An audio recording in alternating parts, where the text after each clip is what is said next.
Family, what if I told you there's a tribe in India with DNA that traces back to the Bantu warriors of Africa? A people whose genetics shocked scientists across the world. Today, we uncover the hidden African bloodline of the Sidi people.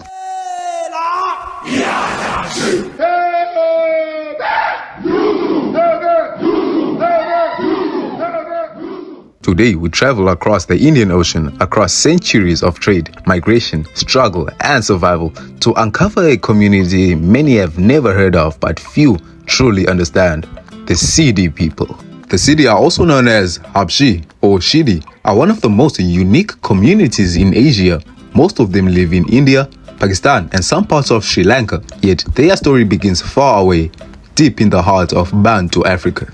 To understand the Sidi, we must first return to the vast Bantu world, from Cameroon, the Congo Basin, Mozambique, Tanzania, Kenya, Uganda, Malawi, Zimbabwe, and all the way down to South Africa. These are the regions where the ancestors of the Sidi people came from. They were Bantu-speaking Africans, part of the great Bantu expansion, a migration that changed most of sub-Saharan Africa. When their lives crossed the Indian Ocean, everything changed, but their identity did not disappear.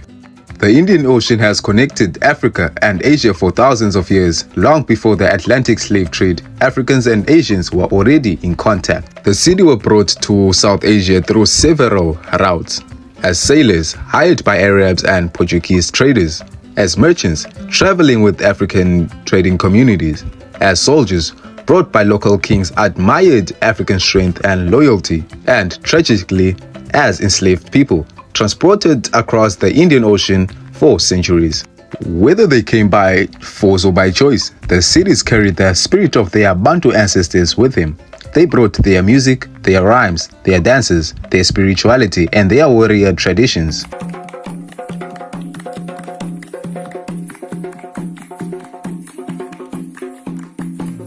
Even today, Sidi communities practice dances and ceremonies that are connected to East and Central Africa.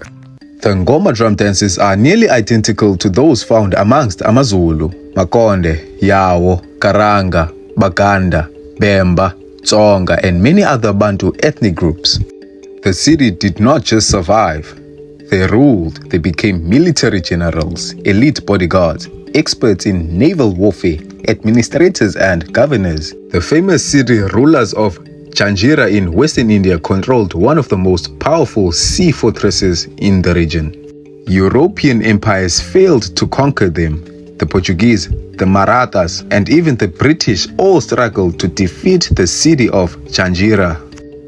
Despite centuries in South Asia, the Sidi have kept elements of their Bantu identity, their physical phenotypical features, their music, their oral history, their rituals and celebration of African saints and ancestors, their community and structure and social traditions. In fact, many cities still refer Africa as our homeland, even after hundreds of years away.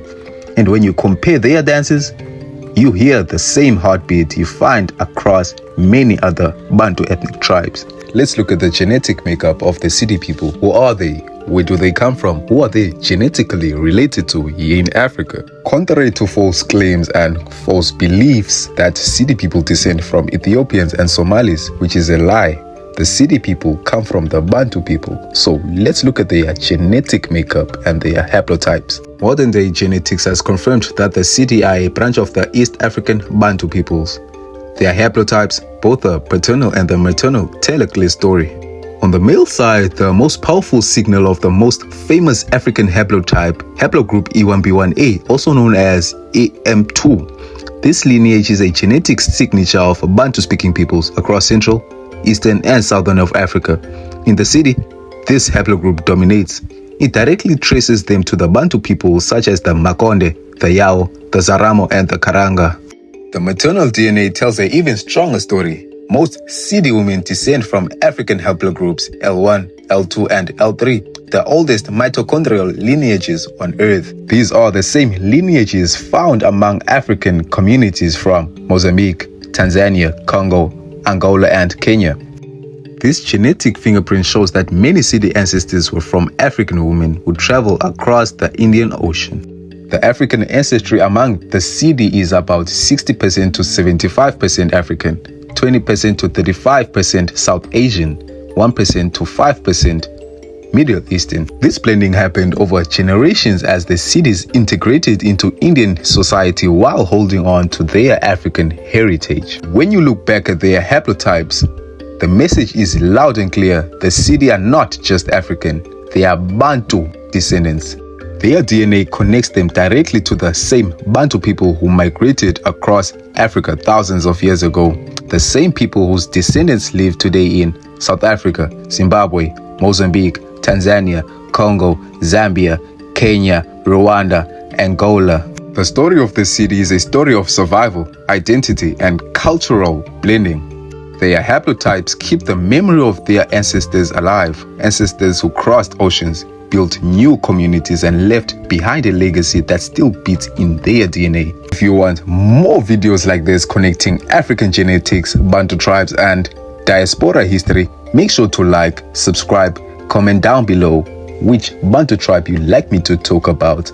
I am Bantu Bison, the king of the Shangaan, Inkosi Yamashangane, Wandwe Abasekudunkomo.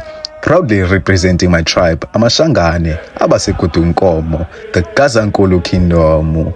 Thank you for watching.